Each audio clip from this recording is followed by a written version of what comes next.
welcome to episode 722 of Longbox Heroes, the Lamborghini of comic book podcasts.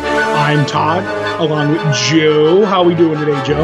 I'm doing good. I'm feeling good. I got my walk in between downpours today.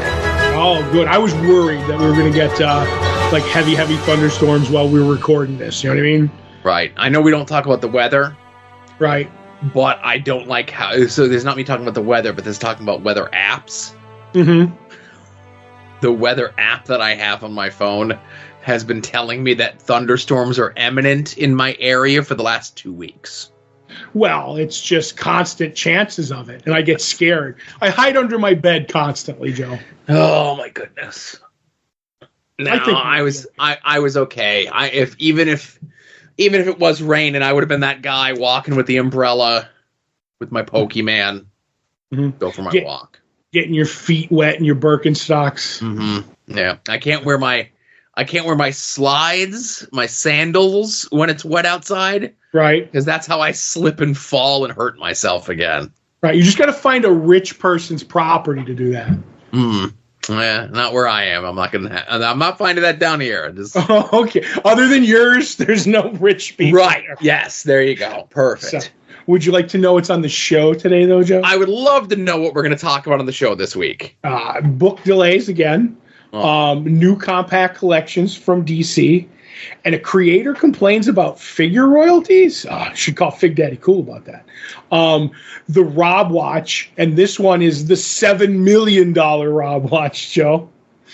Conventions, the latest edition of My Walk Down Lois Lane by our good friend Beckie. What we read last week, which was both Saga 67 and Super Pets Identity Crisis Special. Love that title, by the way. I was going to say, it rolls right off the tongue.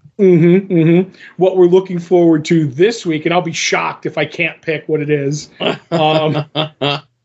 Speaking of that, Todd and Joe have issues where we reread Gail Simone's Secret Six in its entirety. This week, it's issue 15 of the ongoing.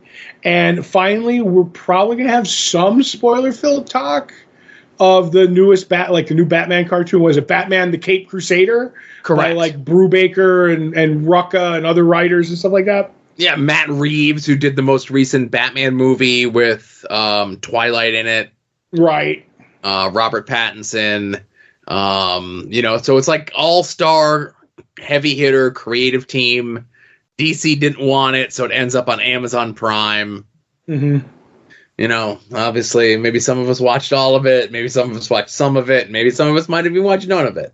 We'll talk about it a little bit. Yeah, exactly. They should have premiered it on the soon-to-be-named network instead of Amazon. Yeah. That would have been a get. Whatever our streaming... Tubi. Tubi is our streaming service. That's our streaming service of choice, anyway. Yes. So you had mentioned, of course, with the news, there is a delay upcoming, and it is a bit of a bummer for many reasons, and that would be the final issue of... Well, it's not even the final issue. It's like...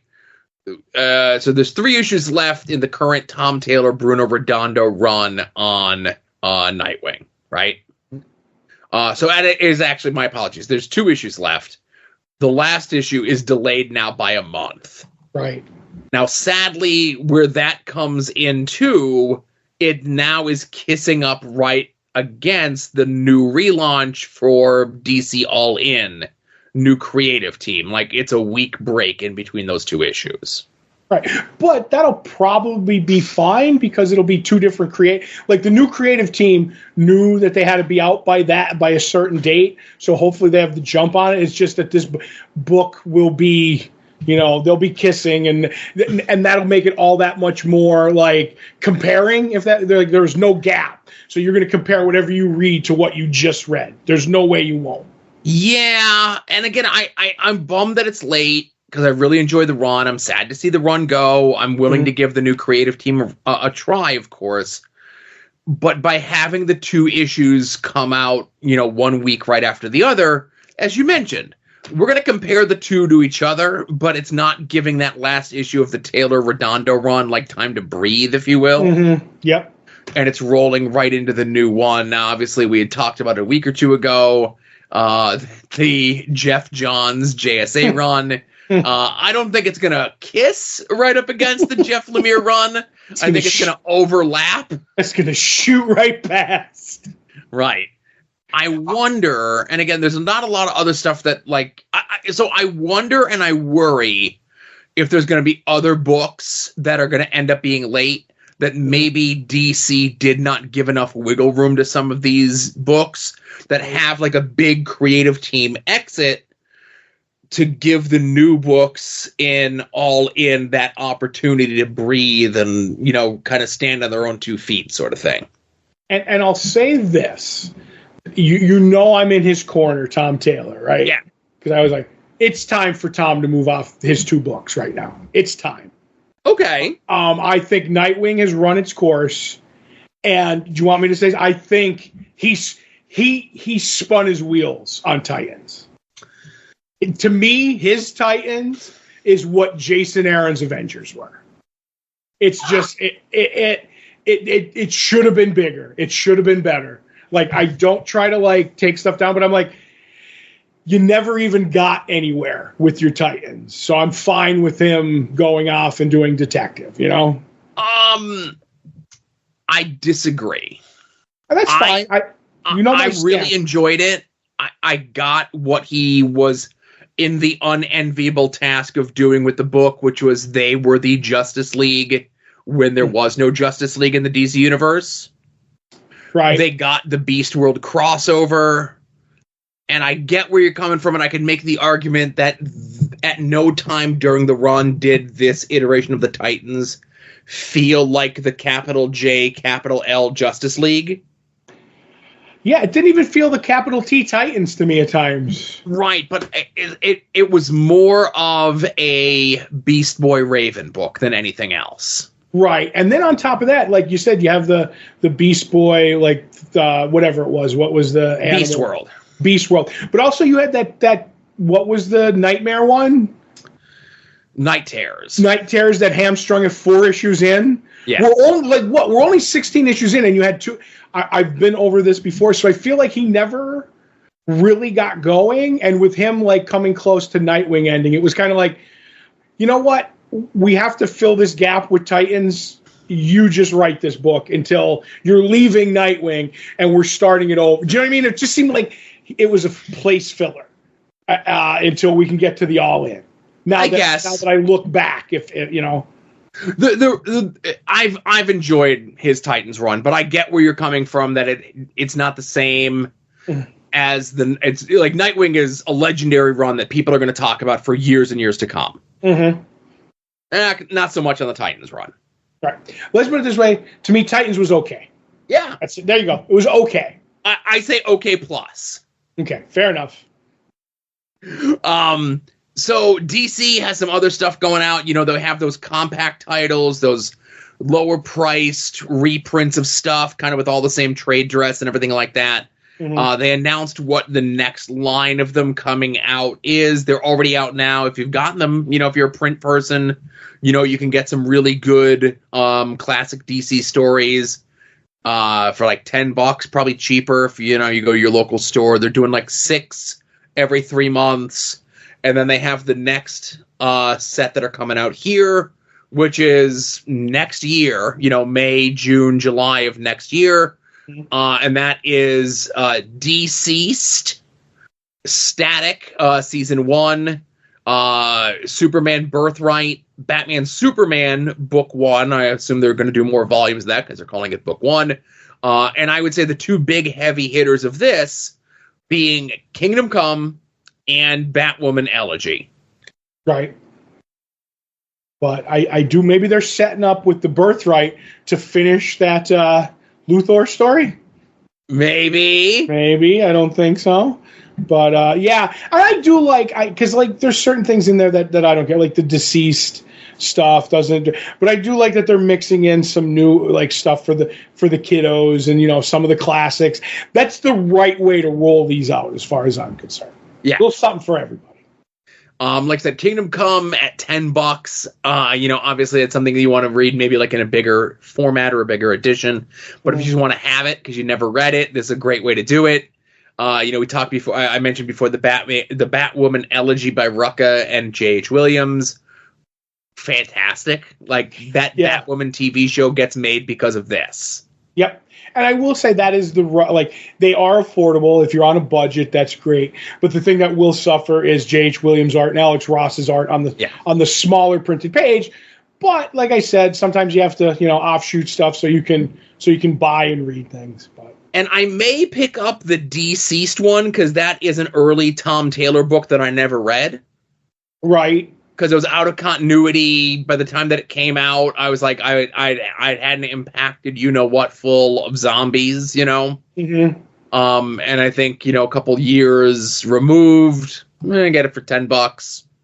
It's your favorite DC heroes, but they're zombies, right? Yep. I do feel that we will see a Dark Knights of Steel one soon too. Yeah, it's okay. That's cool. No, I'm just saying that was very fun. I really liked that run. So I see, especially gearing up for another series of it, they might be, throwing one out there. Right. More DC news. Obviously we had talked, if you're in the Discord, if you're a Patreon member, you're in the Discord, sign up, join the Discord.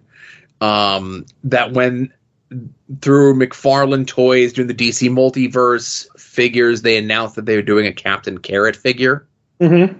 That was a day one purchase, I'm sure, for you. I don't know if is it up for purchase or pre-order or whatever. I'm guessing it was, but I didn't do it because the pre-order, because I wanted the platinum or whatever, the Chase costume.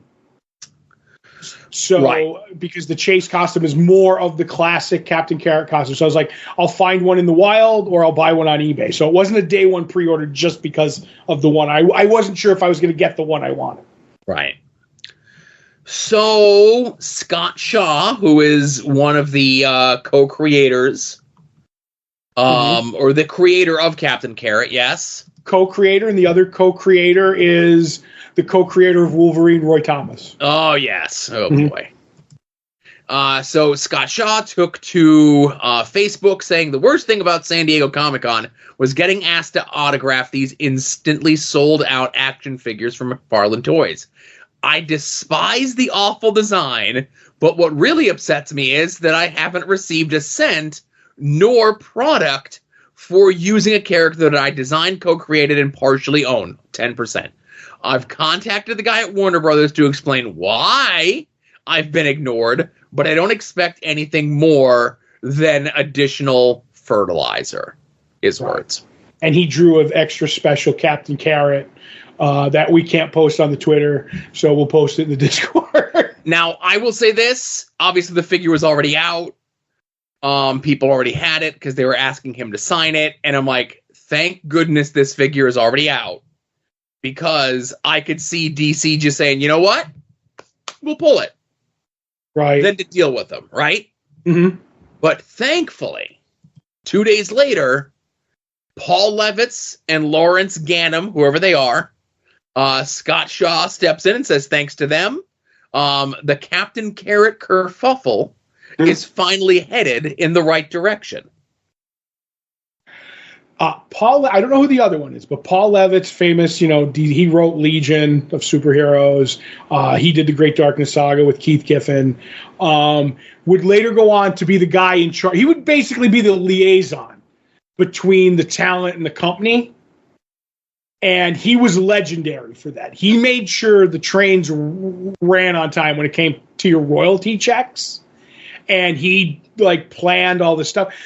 And when he retired, to me, because I knew a few of the creators that worked for the company. I'm not going to not drop any names, but honestly, there was a few legends too that were when Levitz left, the company changed. The Christmas parties sucked. Then they got rid of them completely, and then your checks. Maybe if you were a big name, you got them on time, but they kind of rolled out a little bit late. And Levitz, to his credit, he still showed he knows people in the company, and he'll still, even though he's retired, and not so much he didn't retire as he got pushed. We'll say that, but he goes to bat for all of his all the creators, and that's why I will always love him, because and he kind of controlled the collections and stuff like that. He was in charge of all that, so he knew he had like taste. And Paul Levitz leaving the company was like definitely a death knell in certain sets. And Scott Shaw has been never shied away from complaining, because every time he created, and Roy Thomas, Captain Carrot, in a time that you got 10% of it. He says it right in the thing. I own 10% of Captain Carrot. And that's why, if you remember when they did that showcase, which was the black and white reprints, which were giant like phone book looking things, that book was like stated to come out, and then it didn't, because the upper-ups were like, why are we printing books? Because there's a certain area from one year to what year, I don't know, where the creators got 10%. Why are we printing that stuff? We have to give 10% off the back end to everybody. So stop doing those printings, even though people will want a ton of them, and do the stuff that we don't have to give 10% away from. And they did that too with he was owed money from, what was the TV show on Cartoon Network or whatever with the Mego? It was basically Mego Twisted Theater. With Robot Chicken. Robot Chicken. Captain Carrot appeared in the DC episode. He appears in the DC episode. He was supposed to get a check. Scott Shaw complained. He had to scratch and claw and whatever to get those checks. And that's kind of why we were supposed to get like maybe a Captain Carrot and His Amazing Zoo Crew cartoon, but they were like, we own the DC pets like Crypto, and go with those because we don't have to do 10% off the back end. And that's why I cry to this day that I'll probably never get proper Captain Carrot stuff, because it's the different version that doesn't look like Scott's. He might not get certain amounts of money. I don't know. It's all gray, and I don't like it. And when did figures become a business, Joe? And I guess I saw, Tony Isabella was commenting in there that he didn't get paid for his Black Lightning figure as well. Again, from that same era that you mentioned. Mm-hmm. Hopefully Paul Levitz and that other person whose name I mispronounced their last name, Lawrence Gannam. Mm-hmm. Hopefully they reach out to Tony Isabella as well and kind of make good on those sort of things. Because, these are characters from a time where the people that are buying these figures like those characters. And if you got to cut someone a 10% check, then you got to do it. That's it. Or don't let it get to the point that these figures are being made. I think it was Tony Isabella with Black Lightning as one of my favorite stories. If not, it transcends to whatever creator it did. But they said, they showed him his figure that the character he created, and he's like, and it was the skeezy empty suit like talking to him, and he goes, that's the character I can create. Can I get some? And the guy looked at him and said straight up, sure, buy as many as you like. Buy as many. Isn't it great, your character? And whoever it was walked out of the office in a huff. He's like, I can't even get a comp. I was like, whoa, that's a tough story, man. And say what you will about them, even the World Wrestling Entertainment, with the dolls that they make of the people. Right. Like, without asking, you get a case of your figures. Right. You want more? Just ask, and we'll give you more. Right.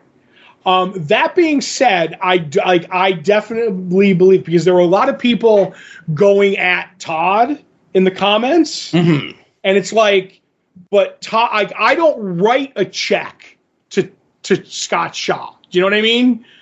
I license these figures from you, and then you figure out the royalties, like not me. So a lot of that was one of the things that I definitely thought was unfair. That a lot of people were like, because maybe Todd has been some unfair with some royalties in the past. But in this one, I feel he's justified in, that's not my business. That's me coming through you. And I mean, he should stand up and be like, pay the man. But you know what I mean? Like, he doesn't have to write the check, if that makes any sense. I'll defend Todd and say, I don't think Todd has been unfair with royalties. Maybe unclear with royalties in the past. Maybe get a contract, But I think Todd's learned his lesson. Right. So. And and I say this, Todd, to end this segment. I can't imagine any comic professional who doesn't like Paul Levitz. So, you know what? Except one. Ask not for whom the Rob trolls. The Rob trolls for thee. And now, the Rob Watch. Because it is the return of the Rob Watch, notorious Paul Levitz hater. And the Rob has been having a banner month. Everything's coming up the Rob. Even people trying to get him with those wrestling gotchas have to have the wrestling gotchas clarified for them. But this week it was announced that the original art cover of New Mutants 98 is going up for Heritage Auction with a starting price of $7.5 million. Right. Prior to that, I think, what was it, 5.3 million was a Frank Frazetta Erie cover. Okay. Now, the thing about this is... Right, okay. I just want to clarify one thing, because I have an account for Heritage Auction. It's on Heritage Auction, but I don't think it's being auctioned off. I'm not 100% sure of it, because it has an asking price when I went to it of $7.5 million, and it says make an offer. So I don't know if that's like the early stages of let's go away with the auctions and just go straight for I will take 7.5, or if it that's just that now and it's going to auction later, or that's the only way they're doing it, because it's very unclear on the site. So I don't know if you dug into the Rob's post on Facebook about this. No, I did not do. All right. So 20 years ago, the Rob put this page up on eBay to sell, right? Mm-hmm. And there was a guy in the Facebook group who had the winning bid on it. The winning bid was not $7.5 million. Okay. And then right as the auction was about to close, the Rob delisted it. Ooh, because it didn't get enough. No. The Rob claims, and again, I give the Rob the benefit of the doubt here, that he was contacted by a private seller who offered him an exorbitant amount of money. And Rob ended up delisting it from eBay, fees, or whatever it was. And the guy took it in stride, like saying 20 years ago, whatever. And obviously, the Rob was in a different place 20 years ago than he is today. Mm-hmm. I don't think the Rob sold it 20 years ago for $7.5 million.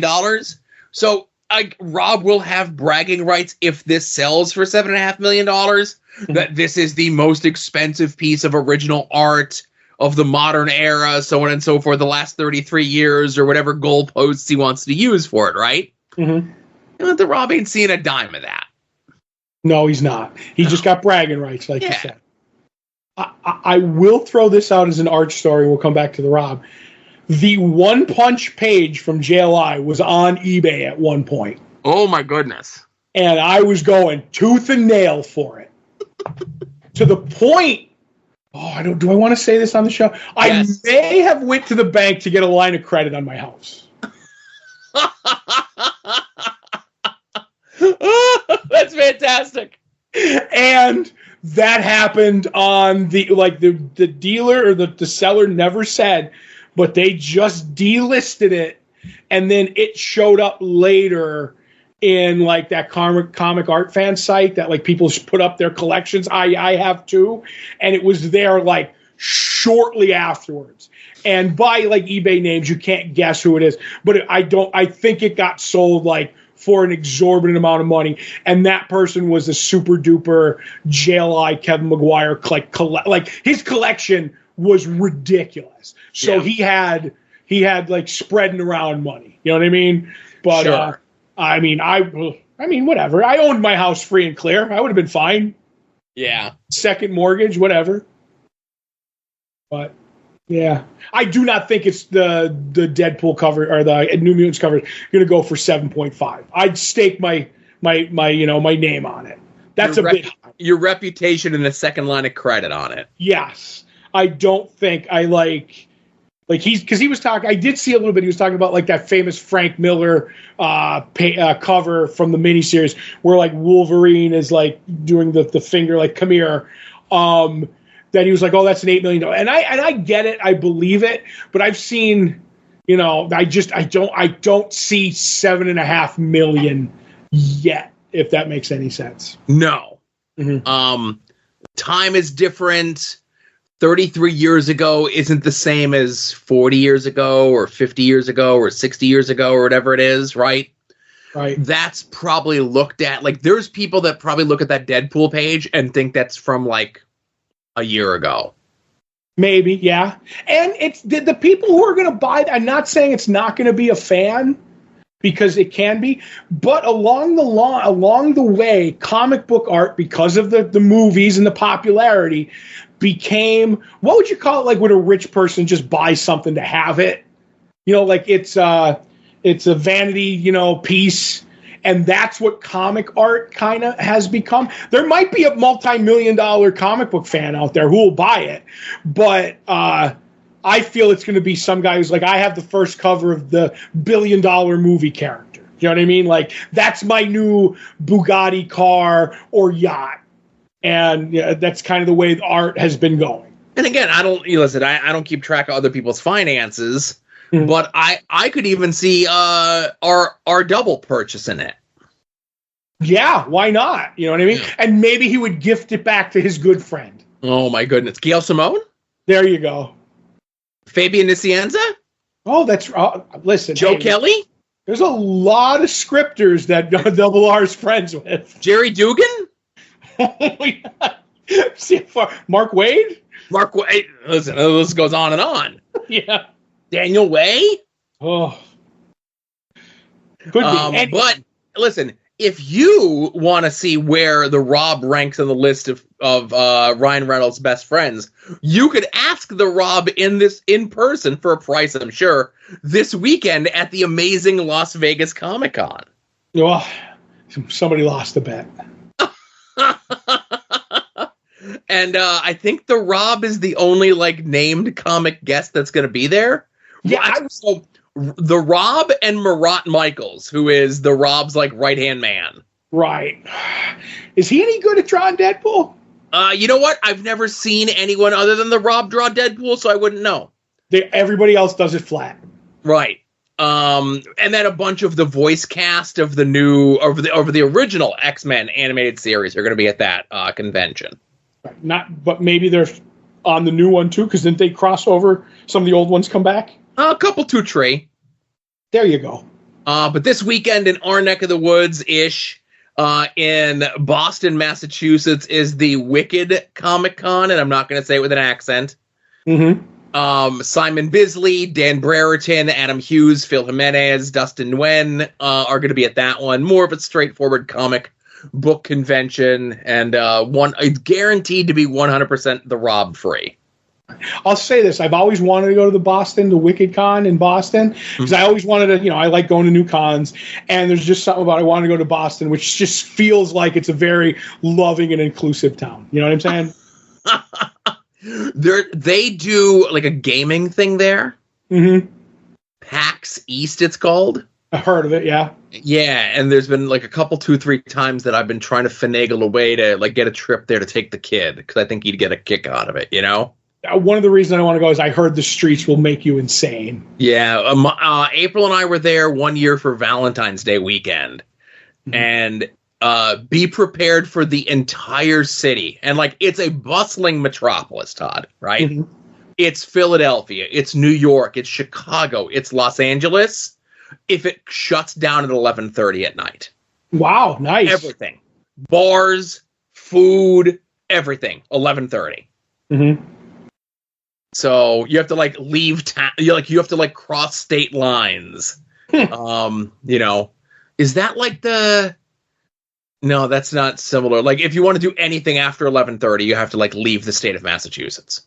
Fair enough. That's like Charlotte. When I did the Charlotte Con, I always say it. Everything shut down at 6 o'clock. Oh, and it's the city. The city's all business. Everything 6 o'clock, 7 o'clock at night. The main thoroughfare through Charlotte. we had a picture so somebody lost the camera of us laying down in the street during the Comic-Con at like 7:00 at night. We lost that picture, and we lost when we stopped on the way home at the place that had the sign on it that said "Gifts, Fireworks, and Hams." I missed that. I wish I still had that picture. That's the problem with having like individual cameras, you know? Mm-hmm. Yeah. Guy took it home. He says, I'll get the film developed. Oh, I lost. I have a feeling he opened it and it just went all over the floor. By doing that impression, I know which guy that was. Mm-hmm. But the links to these conventions will be in the show notes of the episode, along with information about the soon-to-be-named network at soon-to-be-named-network.tumblr.com. Anytime any of the shows in the soon-to-be-named network go live, of course you could find them at their own individual sites. Of course you could find them at the podcatcher of your choice. But one-stop shop for all the shows is soon-to-be-named-network.tumblr.com, and that includes this show that you're listening to right now, Longbox Heroes, Longbox Heroes After Dark, Puzzle Warriors 3, Profane Arguments, Porch Talk, Wings on Wings, and our wrestling collection of shows, Adults with Wrestling, Final Wrestling Place, and We Need Wrestling. And if anyone from any of these shows happen to show up on another show and they let me know about it, I'll make sure to include it there so you don't miss out on your favorite soon-to-be-named network personalities popping up somewhere else. Joe, I may have a scoop. I'm scooping and booping. I heard somebody's going to be on another podcast. Oh, Dabbler Gossip? Oh, no, Wait, that's another show. Okay. Right. Our good friend Beckie may be doing another podcast. She's becoming popular on here, and people are pilfing her. What? Yeah, apparently she's going with a friend to do a podcast.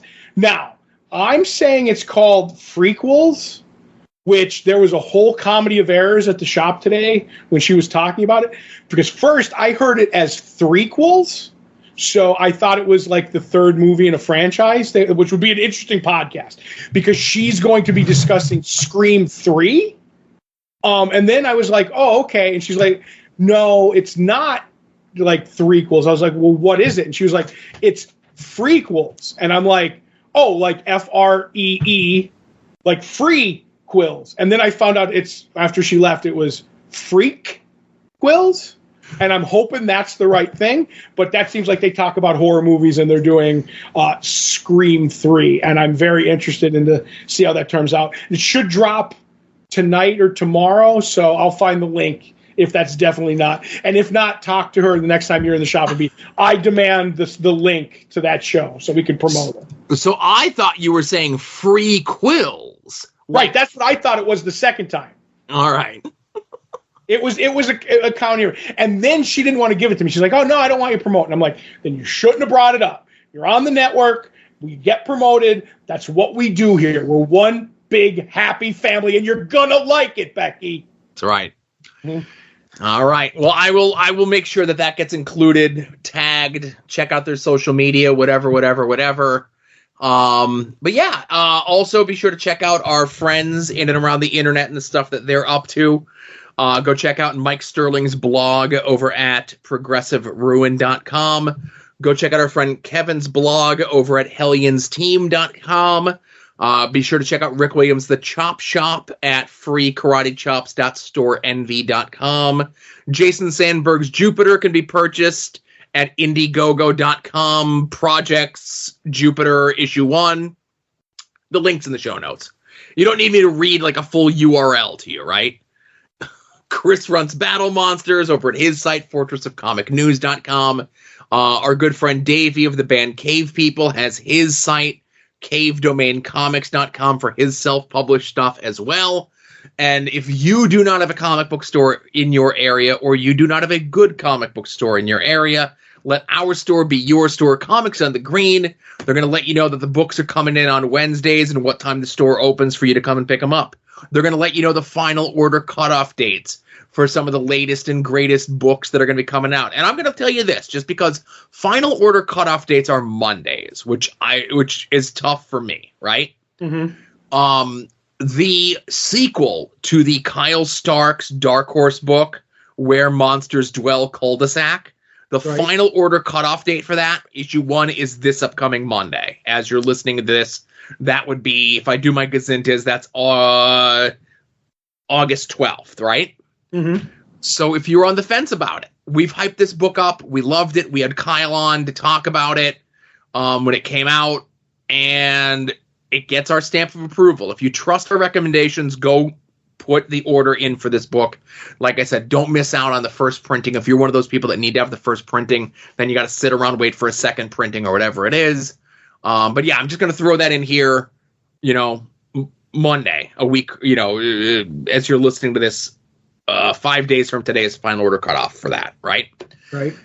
Sign up for the mail order subscription service. I saw our good buddy DJ was going around in some Facebook groups. Mm-hmm. The way that Facebook cross-pollinates, people were like, hey, what's a store that does a mail order subscription thing? And, DJ was going around saying like, hey, Comic of the Green, linking them up. And again, of course, people were like, yep, I've dealt with them before. They're great. So sign up for that. Get books mailed to you weekly, bi-weekly, or monthly. And if you do, there's a chance that you can get a sketch on the package from our good friend Beckie, who we're going to turn things over to now for my walk down Lois Lane. Welcome back. Today I'm going to talk about a comic that I personally collect, so let's dive in. Before she was a comic book character, my friend Irma was a very successful radio show, then a TV show with a movie, then became a comic strip.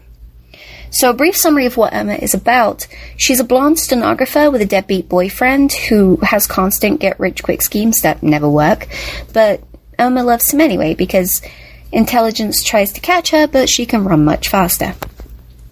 She has roommates who narrated the radio show, friends, and a boss who fired her once but rehired her because the filing system was so bizarre nobody else could understand it. That's why I still have a job. I'm going to concentrate on the history of the comics, but if you're interested, YouTube actually has radio and TV episodes that you guys can watch for free. So in 1950, Mirror Enterprises hired Jack Seidel to draw Irma, the comic strip, because the show was huge. A year later, it saw a boost when it was printed in November's issue of Look magazine, so it was taken from Jack, and the gig was given to, take a guess? Yes, that's right, it's Stan Lee and Denticolor.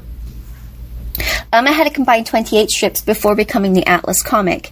The first issue was actually issue 3 because they continued the numbering from a book called My Diary. That was standard. If you look at some of those old titles, they don't have number ones. They just continued from something else. And you can trace back and see that a title of a series was previously a romance book or a horror book or a western. It's really funny. So Irma ran for 46 issues, and it ended in issue 48 in 1955. Instead of submitting outfits and paper dolls like in regular girl comics, readers submitted jokes that Stan would write into the comic with the credits to the reader. Every single page is just punchline after punchline, and it's really easy to understand why it was so popular. I have such a genuine love for these comics. Pause this right now and go Google My Friend Irma 34. I'll wait. Okay, you see that cover? I have never before seen a book and immediately thought, wow, she just like me for real. My copy is actually one of few things I have submitted to CGC, so I can display it proudly. My other CGC books are 2 Golden Age Batmans and a Lois 70 because they're iconic Catwoman issues. That is how much I love My Friend Irma. I highly recommend picking up issues if you find them because I want them. Send them to me, please. But seriously, you will laugh out loud reading them. As you know from last week, once My Friend Irma ended in 1955, Stan and Dan tried to continue the success with My Girl Pearl, but that only lasted 11 issues. I really like talking to all of you about the non-super, mostly girl-centered comics by Stan Lee, Jack Kirby, Joe Simon, and others. I'm glad you guys seem to enjoy it too. I think I have to be the biggest Dan DiCarlo fan under 40. If there is anyone else out there, you are a true person of culture. So tune in next week for some more. Thank you as always, Beckie. And again, I know we're going to be getting back into some Lois Lane proper next week. But fascinating about My Friend Irma. Mm-hmm. Is her boyfriend the prototype for Stan Malibu? I was thinking the exact same thing, Joe. Mm-hmm. And I haven't heard back from Stan, by the way. Oh, he'll get back to you. To see that My Friend Irma was like a multimedia success story that has TV shows and a movie and a radio show and then becomes a comic book. It did everything in reverse. Right. And the My Friend Irma movie was a Jerry Lewis and Martin, a Dean Martin movie. Right. Which I'm like, oh, let me look up the movie, right? And I'm like, oh, it's a Martin and Lewis movie, which makes me think of where is the Bela Lugosi meets a Brooklyn gorilla? And again, I forget the two guys' names who were the fake Dean Martin and Jerry Lewis. Right. I want to see if they ended up doing like a fake My Friend Irma. Right, like My Girl Pearl, is that what they were doing? Well, no, they like it had to be like even more of a knockoff than that, right? Right. Very fun. I do like. I'm upset with myself that this is not information that is not. It used to be information that was at the front of my mind, and I'm gonna go look it up here. Duke Mitchell and Sammy Petrillo. the household names, John, because you forget those. They were the fake Dean Martin and Jerry Lewis. No. Dean Martin and Jerry Lewis were the fake Petrillo and that guy. No, it's a very interesting story if you've never heard it. No, I'll have to ask you sometime. Maybe you could tell it to me sometime when we're seeing a comedian. All right. So thank you very much, Beckie, of course, and I look forward to hearing your appearance on the upcoming podcast, Free Quills, where apparently people give each other feathers or something. I'm not really sure. People give each other parts of a porcupine. There you go. So, hey, Todd, let's get into what we read from this past week. Where would you like to begin? I'm going to start with the book we were both looking forward to most, which is Saga 67, which has been on a bit of a hiatus. Not as long as the midpoint hiatus, but a hiatus nonetheless. And, our heroes, since we last saw them, are now part of, a space circus kind of a deal. And it's like Alana and Hazel. Like Hazel's helping with the axe behind the scene. And Alana's like, keeping things together, trying to keep a low profile, while along the way, like maybe because like Hazel says in her narration that her mother hasn't talked to any man since her father died, and this kind of goes like really quick. They kind of go their separate ways, but I feel like this is the one, Joe. I'm just gonna say I feel like she's like nah, and we're leading us down the false path. But we, see Hazel like behind the scenes and what she's doing, and maybe she's finding a new friend who I think may be related to the other people in the story, which is like the Will and Gwen, who the Will's down is like since Sophie, the girl that they adopted, kind of passed away using magic. So we're seeing that and how Gwen's coping with it, and Gwen wants to get some of those drugs that the Will is using, that he sees all the people in his past, and that's kind of where we are. It's the setup of a 6-issue, storyline that we do. And while I like it, I feel like after the halfway point, you came back, and it was so like long ago that we had that first story that started like this. The first issue was like, I got to find my ground. I got to find what's going on. And then it ramped up, and I loved it at the end. This is the first issue in a new storyline off a small gap that I feel that way again. I got to, reassert, center myself on the story, and it's kind of like setting the pieces up. So it's not an exciting issue. Let's put it that way. And then we'll go, and I'll probably love it by the end of the storyline. But I will say this: I feel like this has kind of got a bit of Walking Dead-itis, where Walking Dead was a story that it went on. It was like Rick and the group. They go to a city or a place or a village, and they get there, and things go wrong, and they wreck it, and they move on. And then they go to a bigger place, and they go to a prison, and then they go to a city, and they go to this. I feel like I've seen the Will down on his luck 7 times now. I've seen the family, Hazel and Alana and all of them, doing grift jobs, like the wrestling league, and doing stealing jobs, and now they're on to a circus. And it's like, I just feel like we're spinning our wheels again, telling the same story. And I know it's going to be good, and I shouldn't be complaining because it's Brian K. Vaughan and Fiona Staples. But I just feel like first issue already, and I've read this story, if that makes any sense. Okay. But I still liked it. I don't hate it. I want to get that out. I just feel, same old ground. Yeah, I get you. I feel as though, and again, you keep saying there's a small gap. It was 9 months in between the last issue and this issue, right? But that's a small gap compared to the midway gap. Yeah, that's true. That's true. Everything's relative, Joe. So you do have a lot of resetting of the pieces on the chessboard, if you will, right? Mm-hmm.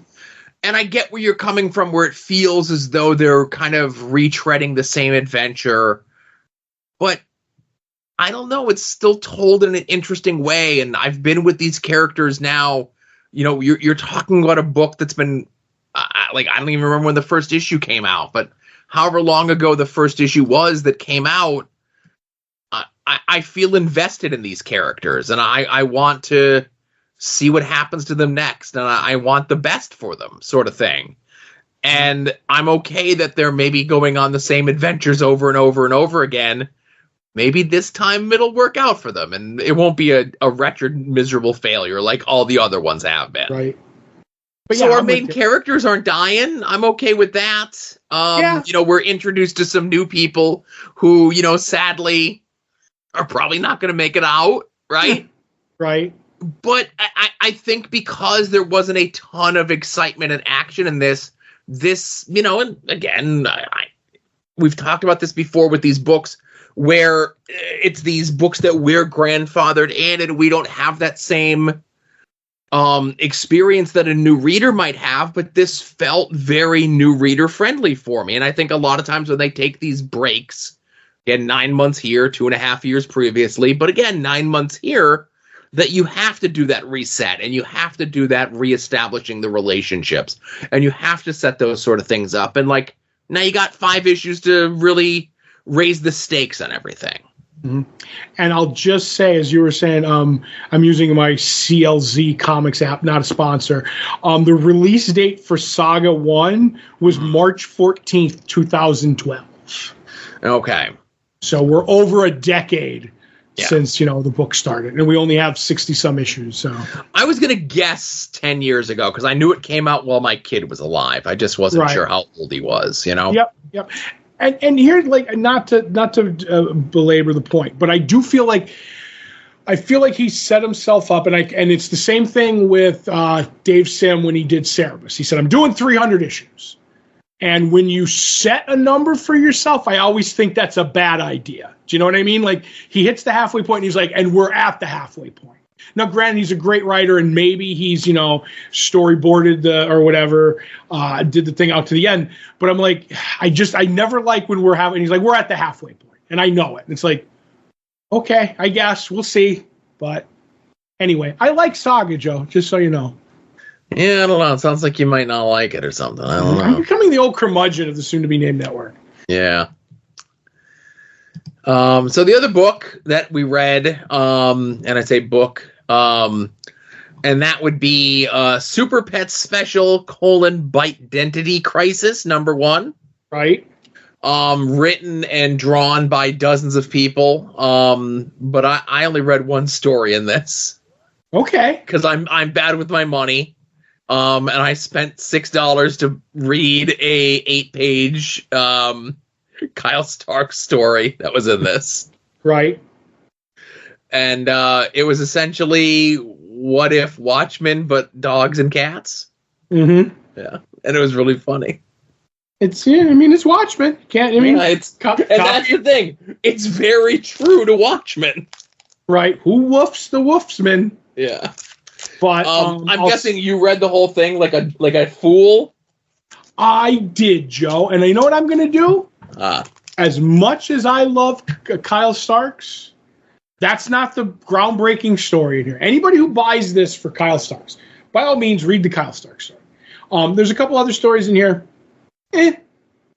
Throwing up my shoulders. You can't see it. But there is a story called The Little Cat in here about Dexter. And it's written by Dan Waters, and art by Christopher Mitten.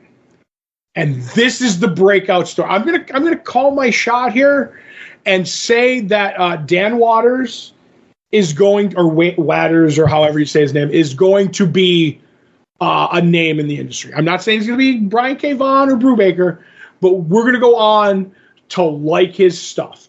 There's a story basically that there is this thing called the I forget what it is. It's like the red something. I have it right here in front of me, the Great Red Beast. Right. And it's this young girl on this planet, and she's talking about how she ends up getting forgotten by her people. They all left in a hurry because the Great Red Beast is fighting something.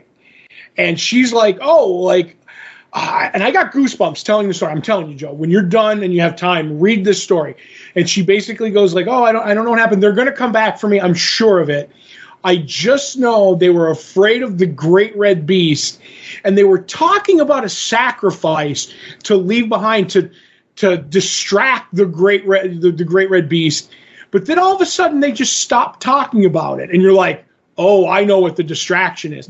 And then the story goes on, and I get very teary-eyed by the end, and the art is beautiful. It reminds me of, even though the style isn't exactly the same, but it reminds me of Charles Vess doing some Sandman stuff with the coloring and the art, and it's very beautiful, and especially because the lettering looks like the stuff out of Ramadan for me, the issue 50. Oh my God, I love this story. It's a Dexter story. If you have this issue, read it because it's beautiful. And I think we're going to see big things out of these people. I have the issue. I'm going to read the story when we're done here. But Todd, let me read the names of the characters in Who Woofs the Wolfsman. Okay, I'm sorry. I had to go off on that. But it's okay. Ozzy Mutdis, Dr. Mastiff Hatton, Silk Saluki, Rough Sarch, the Pomeranian, and my favorite for the owl is Bird Dog. There you go. And again, that just kind of goes to show you the classiness of me. It's like, I like the silly puns. And Todd's like, I like this deep story about a cat. And I'll say this, Dan Waters, again, Watters, however you pronounce it, he is the one who's taking over Nightwing for Tom Taylor. Uh-oh. Yes. Todd may be giving Nightwing a try. Well, I was giving Nightwing a try anyway. But that fills me with hope and good feelings that you enjoyed this story in the Bite-density crisis. Yeah, Bite-density crisis. Mm-hmm. So that's what we read from this past week. Let's get into what we're looking forward to coming out this week. If you head over to longboxheroes.com, every Tuesday around noon, we put up the poll post, which is a link to all the books that are coming out this week. Whether you get your books in print, whether you get them digitally, whether you get them sent to your home, however it is that you get your books, be forewarned, be forearmed, know what's coming out this week. Todd and I attempt to guess what the other is most looking forward to coming out this week. Todd is currently in the lead over me with one correct guess. Todd, the floor is yours. Yep, I'm looking at our pool list, and we both have a slender read of books. But, Joe, is the book you're looking forward to, and it shocks me that I'm saying this, Uncanny X-Men #1. It is. And I would also say that is also the book that you're most looking forward to coming out this week as well. I don't want to say it, but it is, Joe. So I put a little note in there. I did my due diligence to check. Now, you and I have purchased X books within the last 8 years. But I think so. But the X books that we've purchased have been like, oh, here's that Fantastic Four X-Men crossover that really means nothing, right? Mm-hmm. Or here's like this X-Men annual that there's a, Kevin Maguire cover or something on it, whatever it is, right? Right. The last time either one of us purchased a mainline proper X-Men book was 8.5 years ago. What was it? Was that the Cullen Bunn one? I don't remember. Okay. I just did a search to see when it came up, and it was sometime in 2016. 2016, you say? Yes. I lost it. Oh well, I was looking for it, but because I do use the app for that now to do some great stuff, but I don't know what that was in 2016. Anyway. Yeah, it's Gail Simone. It's the big launch, right? It's the X-Men title. Even though there's a book that's called X-Men Uncanny's the Run, the original one. Even though the original one wasn't called Uncanny, it got renamed as Uncanny. It's Uncanny X-Men. I'm excited for the Gail Simone run on it. And again, I'm sure the artist is someone good because, it's X-Men, so they always do big stuff for it. Dave Marquez, I've heard of him. The only early day complaint I have about the book is that the main cover, like the regular A cover, if you will, right, is a little uninspired. Okay. I get what they're going for, where you see like the character's hands and fists and whatever it is, right? Right. It doesn't leap off the like. I think there's like 20 covers for this book, not counting retailer exclusive covers. Mm-hmm. I just feel as though like this not the best choice for the first issue cover, but that's my own personal hang-ups. It's not going to stop me from buying the book.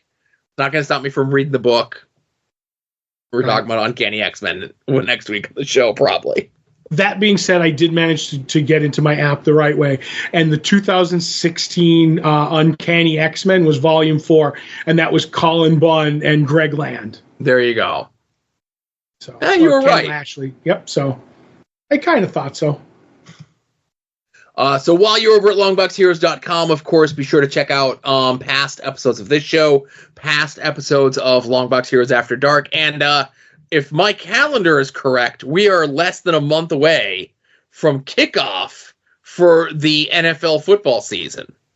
That is true, Joe. Right, and I have it pinned right at the top there at longboxheroes.com, the link and the instructions on how to sign up and rejoin the group if you did it last year, the years before. And this is something that we've been doing. This is a Longbox Heroes tradition, the 9th annual time that we're doing this. Right. So get your picks in early, sign up.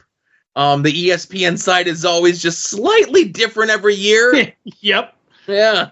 They make more changes to their site than Patreon does. I just don't know about it because I only check their site once a year. There you go. Yeah, you go in and do all your picks, and then you never look again other than to see the rankings. That's right. I'll say this. It is a long box here. Somebody asked me, he's like, oh, so there should be the soon-to-be name. I was like, yeah, but that was the name it's been for the longest time, so I'm not changing it. And to be fair, this all started back in the day at the comic shop with pencil and paper before there was websites to do this. And it was only like 3 or 4 people, and then it kind of grew, and then it became the Pigskin Pick'ems. We found that. And then it was the Comics on the Green Pigskin Pick'ems, and it was locked. You had to know somebody to get in, Joe. You had to know the secret knock. And then we kind of took it with Longbox Heroes and ran with it. So, but no soon-to-be named network. It's always going to be Longbox. That's going to be my thing, All right, fair enough. But the other thing that you can check out, get around is Todd and Joe Have Issues, where we are rereading from the very beginning Gail Simone's Secret Six, did all the Villains United stuff, and now we are in Secret Six. Now, this is a not written by Gail issue, but she does get a special thank you at the very beginning. Written by John Ostrander with new regular penciler on the book, Jim Calafiore. And I will say this, as unless Nicola Scott's art is beautiful, right? Mm-hmm. Jim Calafiore brings a different dimension to this book, right? And his art is amazing, and that he would become a regular collaborator with Gail over the next several years, doing original graphic novels and stuff like that. But this is the beginning, I could be corrected, of their partnership of doing stuff together. And this is a bang up issue. It's a one shot about Deadshot. Mm-hmm. And I am unfamiliar with Deadshot's origin, right, and was up to this point. But you forget how detailed and nuanced his origin was, and how this kind of fleshes that out a little bit more. And this is one of those rare instances, and I'm not going to go through beat by beat of the issue, because it's essentially the gist of the issue is, Deadshot is wanting to kill everyone. Mm-hmm. And he reaches out to somebody that he was in Belle Reve or whatever the prison was that he was in, who was like the pastor there, and is like, hey, I need somebody to talk to because everywhere I look, I just see me killing people. Mm-hmm. And there's some great shots of that too, like when he's in the diner and it just goes red, beautiful. Right. And the way that they do it as what Deadshot is seeing everything as he's having these flashes. And this issue, where Deadshot over this run has been kind of, and I don't want to say the most inconsistent character, but he's always the character who is the first to stab everyone else in the back. He's the wild card, Joe. He's the wild card. And this issue kind of gives you a little bit more information as to why he's the wild card. If you were reading Secret Six and, even Suicide Squad back in the day, I don't think Suicide Squad got into his origins and motivations all that much, if they ever did at all. To not to contradict you, they full on gave him his origin story. In both Secret Six and there's a Deadshot mini that is written by Ostrander that the Deadshot mini weaves in. It's like it weaves into the ongoing stuff like that. Ongoing of Suicide Squad, you mean? Yes, back in the 80s. Okay. So again, we're talking the 80s, so this is stuff that probably hasn't been revisited for at least 15 plus years at that time. And now here we are, almost another 20 years removed from this, which is crazy to think about. But this was a really good issue. I loved seeing all that stuff of Deadshot's origin, that he started out as a crooked good guy. Yeah. And the Reverend is actually from, that run. This isn't his first appearance either. Right. He talked to him in the Deadshot miniseries, so. Again, this ties in just as much to Suicide Squad as it does Secret Six. Mm-hmm. Because basically we end up meeting his parents in here too, which, just to give you the short, in case his origin for anybody, is he was a young kid. He was the bad son to the rich family, the good son, blah, blah, blah. And the mother hated the father, so she ended up trying to talk the boys into killing the father. So the brother and the good one locks Deadshot in a room and goes to shoot his father, and Deadshot comes out with the rifle, and he ends up going into a tree and trying to shoot the gun out of his hand, and the limb breaks. He pulls the trigger, kills his own brother instead of disarming him, and the brother shoots the father in the spine, and that's why he's in the wheelchair in this. And then he makes a deal with the mother, like, I know what you did. You did turn them against me. I'll tell them what you did. So she's kind of like stuck in that, because that's why she mentions, she's like, I know our situation and I'm not going to leave you.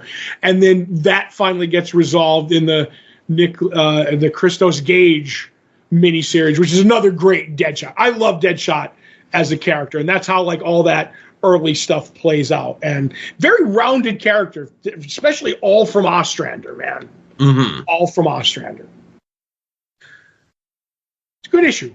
Yep. And then next week, we're going to be talking about picking up a new story arc. We're getting introduced to some new members of the team. We got one more fill-in artist before Calafiore takes over as regular penciler. But I think we talked about this last week when we were looking into this. That is it this one or the next one where it's Gale and Ostrander? No, it's not this one. It's the next one. Okay. And is that the one with Blackest Night?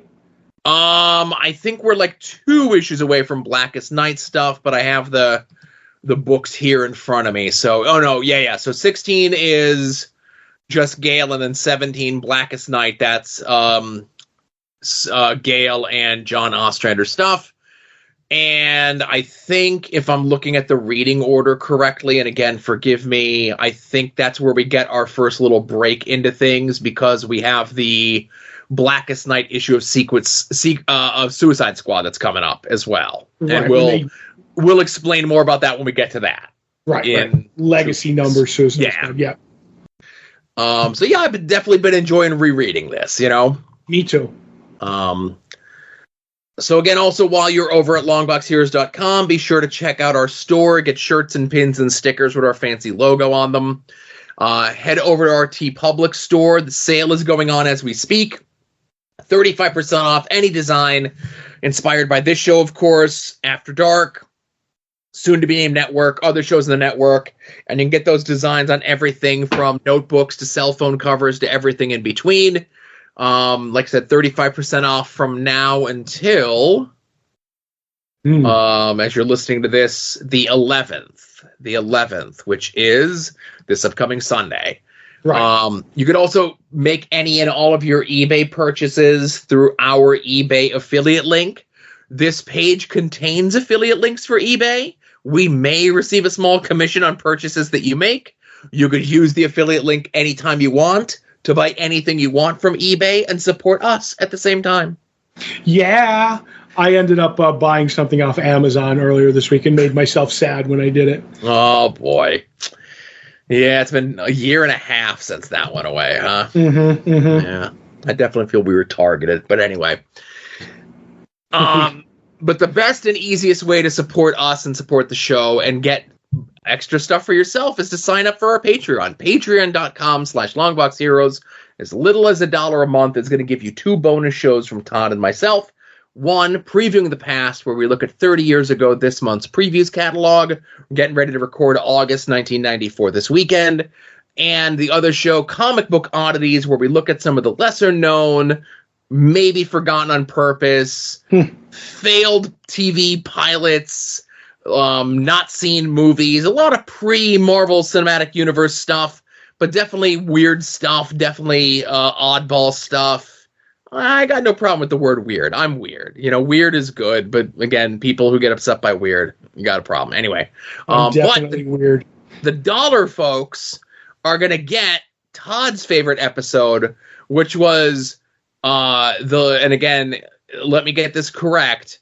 The super Legend of the Superheroes. Yeah. You were going to interrupt me there. Legend of the Superheroes, The Challenge and the Roast. Which is one of Todd's favorite things ever in the history of the world and one of Todd's favorite episodes that we did. If you like episodes where Todd does all the research, then this is an episode for you. That's right. I was Atlas on this episode. I threw the episode on my shoulders. I asked, nay, demanded Joe give me the wheel for this episode, and boy, oh boy, did Eastbound and Down did I get us there. I'll tell you that. I don't toot my horn much, but on this episode, toot toot. There you go. Thank you. Double A. But the dollar's also going to get you access to our Patreon. Come over, our Discord. Come over and say hi. It's going to get you access to the scans of those previews, expertly done, high quality scans of those preview catalogs dating all the way back to 1990. $5 level is going to get you the podcasts 2 weeks before everyone else, and it's also going to get you Longbox Heroes After Dark 2 days before everyone else, so you can listen to the shows in the correct listening order. Now, just this past week over on Amazon Prime, they debuted and dropped all 8 episodes, maybe 10 episodes. 10, I believe it's 10. 10 episodes of Batman, Caped Crusader. Paul Dini's involved. Bruce Timm is involved. Greg Rucka, Ed Brubaker. Reeves, the guy who did the most recent Batman movie, is involved. I forget his first name right now. Matt Reeves, thank you. I got a chance to watch 2 episodes. Wow. Luckily, they're regular, 30 minutes with the commercial shaved off, so they're just under 25 minutes all said and done, Right, especially when you take the credits out at the end, For sure. So it was the Penguin episode and the Clayface episode is what I ended up seeing. Right. What did you get a chance to watch, Todd? I watched episode 1.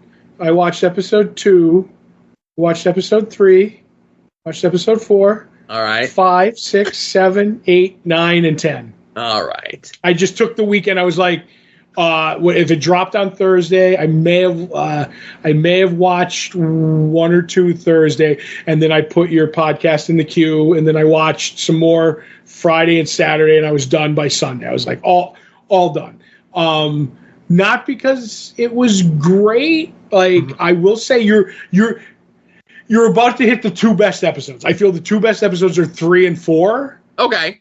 And then later on, there's one really good one because you're about to hit the definitely Greg Rucka and Ed Brubaker's like high point on it. And then I was like, all right, the other episodes are I'll just say like all right, but I don't know if it's too much like Batman the Animated Series or not enough like Batman the Animated Series. Haven't figured it out yet. So I definitely think that is the biggest thing against it, because the 2 episodes I watched were very good. It's very much its own thing. Mm-hmm. But it definitely feels like Batman the Animated Series. Yep. Which is the #1 Duke of New York, and I don't mean Duke Mitchell of New York, but it's the top of the food chain when it comes to Batman animated projects. You know? It might be the top of the food chain when it comes to comic book cartoons, man. Right. So it's invariably going to get compared to this and that, and this really good, but I'm like, oh, wasn't there an episode of Batman the Animated Series that was about this and better, you know? Mm-hmm. I liked that it was a little bit more grounded, a little bit more gritty. I got some concerns maybe with the animation being like a little not as polished, maybe. Yeah. One of my problems is the Batmobile looks way too much like the Batman the Animated Series Batmobile. Right.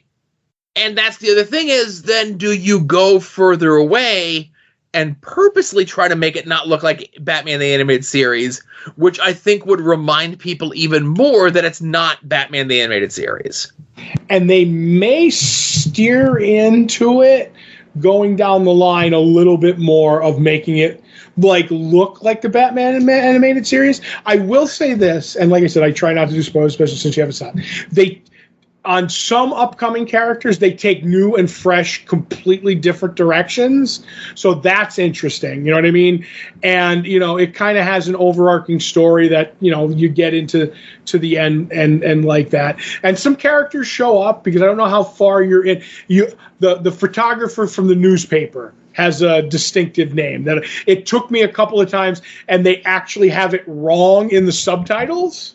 Oh boy. And it's when I realize it, when he says it, when he doesn't say it quickly with the gravelly voice, if that makes any sense, I'm like, okay, that's the name.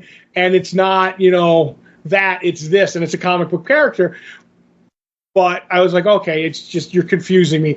But they kind of change things and turn it on its head. And you'll see it. But there's a ton of nods to all the shows. Like anything that was Batman, you'll see as you go. You're like, okay, this is something from Batman 66.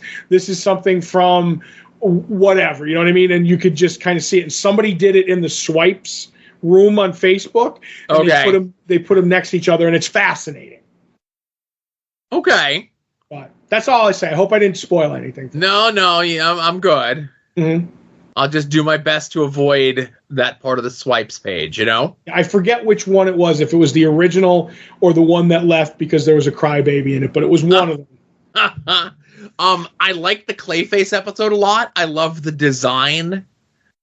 You know, obviously the Clayface from the Batman animated series kind of ends up being what the Clay, you know, being more in line with the more modern Clayfaces in the comics. But this was a more, you know, sinister, a much more, like I think somebody even pointed out that the design was probably inspired by the Shadow. Oh, it was definitely inspired by the Shadow. And there's a bit in there, and again, not giving away too much, it's Clayface, right? Mm-hmm. But there's a part where Clayface is posing as the doctor that gave Basil Carlo the reanimator serum that turned him into Clayface. Right. And Batman punches him in the face, and then, like, Batman's fist imprint is his face. That's a creepy shot, man. And my kid just happened to be, like, walking through the room, and he saw that, and he was definitely taken aback. You know, He was not ready for that. So I do like that, you know, obviously as much as I love Batman the Animated Series, Batman the Animated Series is a little, it's essentially a show for babies to sell toys. Right, but it was It just adult happens at to times. be maybe the best show for babies to sell toys. I think it was above that, man. And that's the thing. It definitely. So that's what it was supposed to be. Right.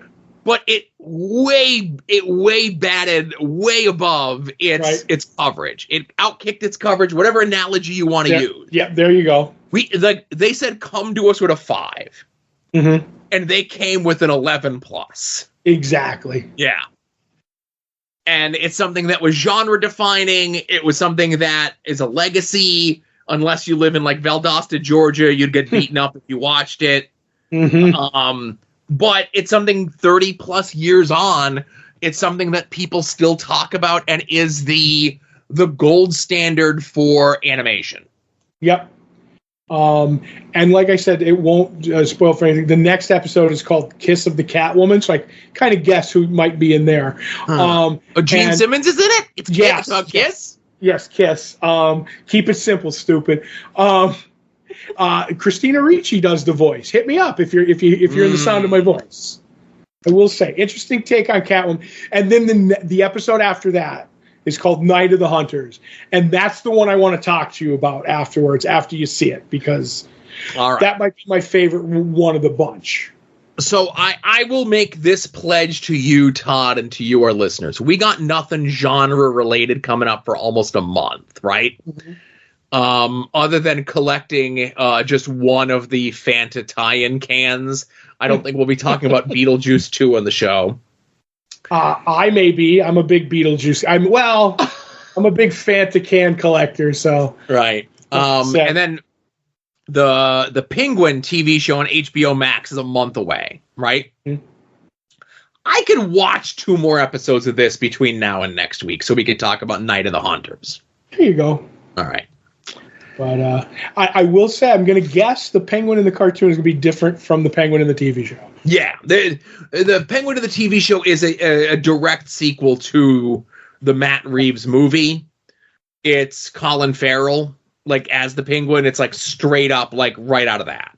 Yeah, and I will say one last thing about the Batman cartoon, because I didn't equate it to it, is I feel like it's an unhappy marriage between Batman the Animated Series and the Max Fleischer Superman cartoons. Okay. Because there's the bit in the first episode where Penguin has the boat with the umbrella on the top, which is the fake umbrella. It's actually the cannon, and it blows up the building. That feels like the most like Fleischer-esque like clip of something that I've seen in a long, long time. Gotcha. But anyway, I mean, I enjoyed it. I think you'll like it. Yeah, for sure. I'm looking forward to watching another episode, or at least 2 more between now and next week. Right. Not a guarantee, but that's my guarantee. Mm-hmm. But that's it. Like I said, no movies, no nothing else. I think we're good. Yeah, I think we are. All right. So, hey, everyone, it actually ended up being kind of a short show.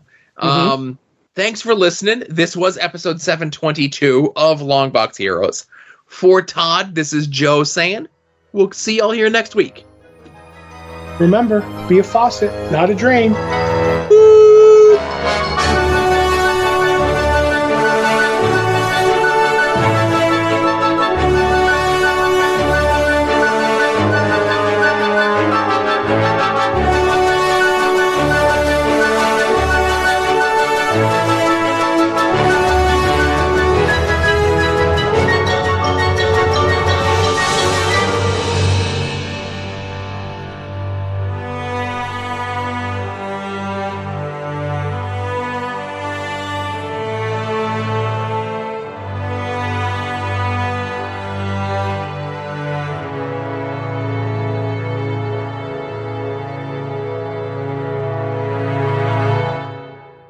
You're listening to the soon-to-be-named network, the Lamborghini of podcast networks. The Rob is a Longbox hero. The Rob is a Longbox hero. He gives us five stars.